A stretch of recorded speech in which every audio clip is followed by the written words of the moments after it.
Hi, welcome back to my channel. मैं हूं doctor Anjali रेखा और आज के इस वीडियो में हम बात करेंगे मेनिस्कस टीयर के ऊपर। मेनिस्कस टीयर क्या होता है, कॉजेज, उसके सिम्टम्स और उसमें फिजियोथेरेपी का क्या रोल होता है, उन सब के बारे में बात करेंगे। सो इस वीडियो को एंड तक ज़रूर देखें। मेनिस्कस टीयर के बारे में जब हम बात करते हैं तो सबसे पहले हमें ये जानना ज़रूरी होता है कि मेनिस्कस क्या होता है। मेनिस्कस एक कुशन या फिर कार्टिलेज बोल लीजिए, सी शेप का थिक कार्टिलेज होता है जो हमारे शिन बोन यानी कि टीबिया और हमारे थाई बोन यानी कि फीमर के बीच में होता है। सबसे पहले हम बात करेंगे मेनिस्कस टीयर के कॉजेज क्या होते हैं, यानी वो किन वजहों से होता है।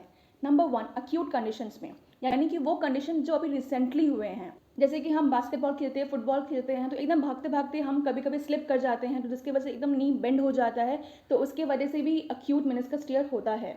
मोस्टली ये स्पोर्ट्स एथलीट्स वगैरह में देखा जाता है। जब हम डीप स्क्वाटिंग करते हैं, हैवी वेट उठाते हैं, तो उसकी वजह से भी मेनिस्कस टीयर होता है। और जब क्रोनिक टीयर होता है वो मोस्टली ओल्डर कंडीशंस में होता है, जिसमें क्या होता है कि विद द एज जो हमारी नी में डीजेनरेटिव चेंजेस आते हैं, यानी वेयर एंड टीयर प्रोसेस जो होता है, इसमें हड्डियाँ कमज़ोर हो जाती है। जैसे कि ऑस्टियोआर्थराइटिस, जिन जिन लोगों को ऑस्टियोआर्थराइटिस होता है, यानी आप देखेंगे ऑस्टियोफाइट्स फॉर्मेशन होता है, दोनों हड्डियों के बीच में गैप कम होने लगता है और हड्डी आपस में लड़ने लगती है। इस कंडीशन में जिनको यानी ऑस्टियोआर्थराइटिस है, उनके लिए मेनिस्कस टीयर बहुत कॉमन होता है। सबसे ज़्यादा रिस्क फैक्टर उन्हीं के लिए ही होता है। जैसे कि वो एकदम से अपने चेयर से उठने की कोशिश करे या फिर थोड़ा उनको झटका लग गया और नी में दबाव आ गया, तो उसकी वजह से भी ओल्डर कंडीशंस में मेनिस्कस टीयर होता है। मेनिस्कस टीयर के सिम्टम्स क्या होते हैं? अक्यूट कंडीशंस में सबसे ज़्यादा सिम्टम्स देखा गया है वो होता है इंटेंस पेन, यानी कि जब आपको इंजरी हुई, आप खेलते खेलते, बास्केटबॉल खेलते खेलते या फिर स्क्वाटिंग करने के टाइम पे आपको एकदम से आपको मेनिस्कस टीयर हुआ, तो आपको बहुत ज़्यादा दर्द होगा।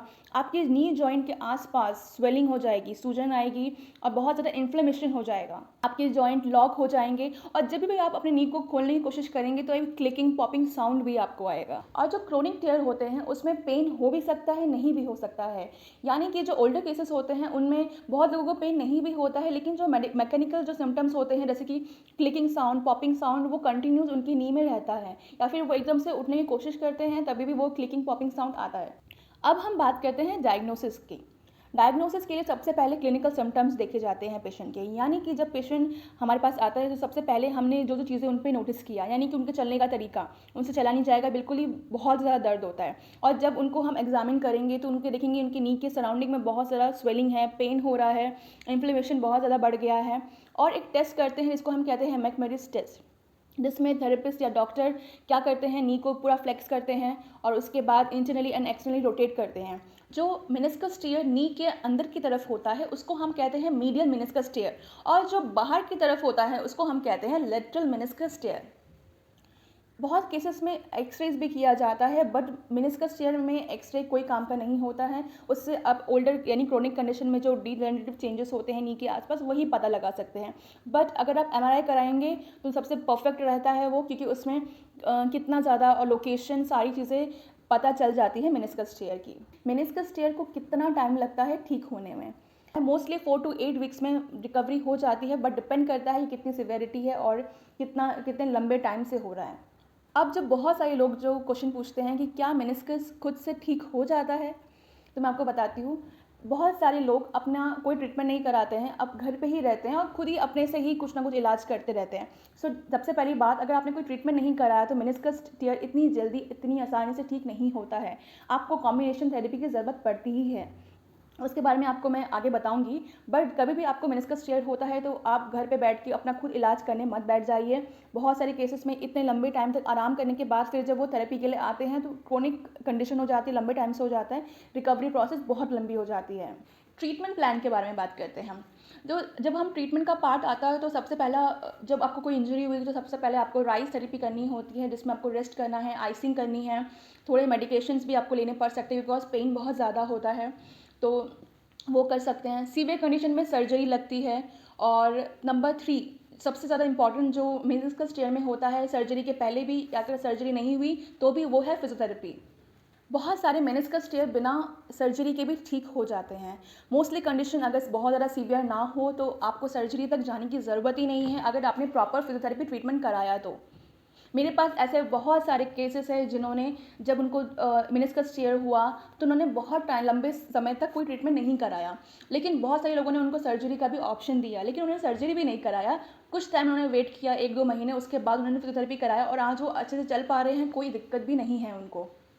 फिजियोथेरेपी का क्या रोल होता है मेनिस्कस टियर में, इसके बारे में जानते हैं। जब भी आप किसी फिजियोथेरेपिस्ट के पास जाते हैं तो सबसे पहले वो आपको राइस थेरेपी के बारे में बताएंगे। राइस थेरेपी मतलब RICE। सबसे पहले आपको रेस्ट करना है, यानी एक्सेसिव उस पर लोड नहीं देना है। नंबर 2, आपको उसमें आइसिंग करनी है, गरम से बिल्कुल नहीं लगाना है। और इसके ऊपर मैंने आपको एक वीडियो भी बनाया है, आइस वर्सेस हीट थेरेपी, वो मैं उसका लिंक डिस्क्रिप्शन बॉक्स में दे दूँगी, तो वो आपको ज़रूर देखिएगा। नंबर C, फिजियोथेरेपिस्ट आपको कंप्रेशन, स्टॉकिंग्स, बैंडेज के बारे में आपको ज़रूर प्रेस्क्राइब करेंगे, यानी कि स्टॉकिंग और बैंडेज से क्या होता है, नी की एक स्टेबिलिटी रहती है, उसमें एक्सेस लोड नहीं आता है और फर्दर इंजरी नहीं होती है। Last is E for elevation, यानी आप जब भी सोएंगे आपके घुटने के नीचे, पैरों के नीचे पिलो का सपोर्ट होना चाहिए और आपके पैर ऊपर होने चाहिए ताकि प्रॉपर ब्लड सर्कुलेशन रहे। सो ये है राइस थेरेपी, ये आपको सबसे पहले वो एडवाइस करेंगे। उसके बाद इलेक्ट्रिकल स्टिमुलेशन, यस, बहुत सारे फिजियोथेरेपिस्ट आपको देंगे इलेक्ट्रिकल स्टिमुलेशन। वाई? क्योंकि इलेक्ट्रिकल स्टिमुलेशन जो आपकी नी के आसपास की जो मसल्स है उसको कॉन्ट्रैक्ट करती है, उनको स्ट्रेंथन करती है, जिसके वजह से आपको वॉक करने में, बेसिक जो मूवमेंट्स, उठने बैठने में आपको हेल्प मिलेगी। सो वो बहुत ही अच्छा होता है आपके मेनिस्कस टियर के लिए। फिर नेक्स्ट आता है, वो आपको कुछ असिस्टिव डिवाइसेस के बारे में बोलेंगे, जैसे कि वॉकर, क्रंचेस वगैरह। इससे क्या होता है, आपको एक सपोर्ट मिलता है, जैसे आपको वॉशरूम जाना है, बेसिक उठना है, तो आपको वो सपोर्ट मिलता है और आपके लेग में, जिस घुटने में आपको हुआ है उसमें वजन भी नहीं आता और आराम से आपकी एक्टिविटीज़ भी हो जाती है। सबसे जो इम्पॉर्टेंट चीज़ जो आपको बताएंगे वो है strengthening, stretching, range of motion exercise के बारे में। जब भी आप फिजियोथेरेपी कराएंगे तो वो आपको एक्सरसाइज बताएंगे जो आपके नी के सराउंडिंग जो मसल्स है उसको वो स्ट्रेंथन करेंगे ताकि उसकी एक्टिविटीज़, उसकी स्ट्रेंथ बढ़े और रेंज ऑफ मोशन बढ़े। तो विद द टाइम धीरे धीरे आप sitting, walking, one leg standing और सारे मूवमेंट्स बेसिकली कर पाएंगे। सो कभी भी आपको मेनिस्कस टियर हो, आपको सारे ट्रीटमेंट कराने हैं, अपना MRI कराइए, अपने सिम्टम्स अपने जो डॉक्टर हैं उनको बताइए और उसके बाद प्रॉपर फिजियोथेरेपी ट्रीटमेंट भी लीजिए। एक प्रॉपर फिजियोथेरेपी ट्रीटमेंट से आप अपनी सर्जरी को अवॉइड कर सकते हैं और उससे अच्छा और क्या हो सकता है। याद रखें, जब भी आपको इंजरी हो तो घर में बैठ के वेट मत करिए खुद ब खुद ठीक हो जाएगा, नहीं, आपको एक प्रॉपर ट्रीटमेंट कराना है, यानी कि एक प्रॉपर फिजियोथेरेपिस्ट के पास जाना है, अपने नियर बाय फिजिशियन के पास जाइए, उनसे आपको जो भी मेडिकेशंस लेनी है वो आप लीजिए, उसके बाद अपना प्रॉपर ट्रीटमेंट कराइए। अगर आपको समय से ठीक होना है तो जितना टाइम जाता रहता है उसका ही रिकवरी प्रोसेस उतना ही लेट होता रहता है और आपके जॉइंट्स स्टिफ होने लगते हैं। सो वो चीज़ बिल्कुल भी मत करिए। आई होप इस वीडियो के थ्रू आपको पता चल गया होगा कि मेनिस्कस टियर क्या होता है, और अगर आपको कभी मेनिस्कस टियर होता है, आपके किसी नोन पर्सन में किसी को होता है, तो उसके लिए आपको क्या करना है। ऐसे और वीडियोज़ के लिए मेरे चैनल को सब्सक्राइब करना ना भूलें। Thank you so much for watching.